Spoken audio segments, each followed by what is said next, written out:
Go right ahead. Sam Dehne would like to speak.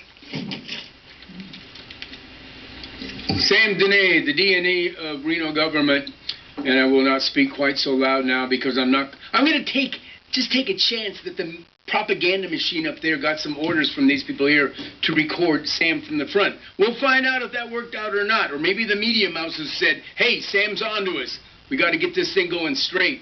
At any rate, what we have here, I've been to more, just as an introduction for there's bound to be somebody who's never heard of me. Has anybody never heard of me? Put your hand up. No one. Where he never heard of me. Poor guy. Now you're going to hear of me and from me and about me, especially about me, because I like to speak in third person. You know why I speak in third person? Because when I speak in first person, I can't really contemplate speaking in first person how great I am. It just won't go into my brain. So I speak in third person often. At any rate, what we have here is the what they call the consent agenda for the people out there and that one man who never heard of me before.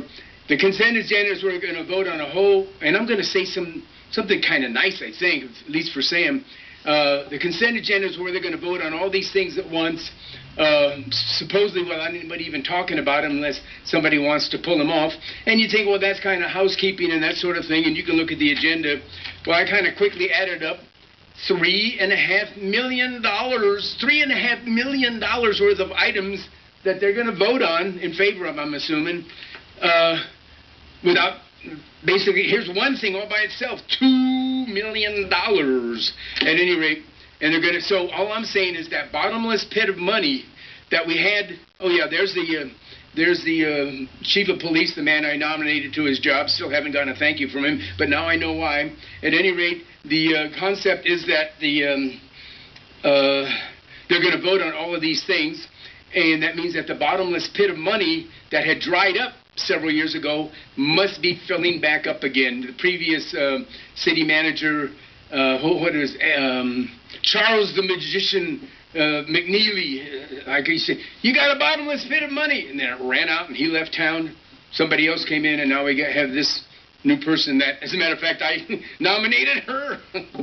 Actually got her elected because I bet on her instead of her opponent. And he left town. At any rate, she's looking deers in the headlight. I mean, almost trying to break a smile. Not really. And she's breaking a smile. Nice smiley face. Yeah, tell her she can smile every now and then. Because even though I'm very serious, I can be very clever sometimes, too.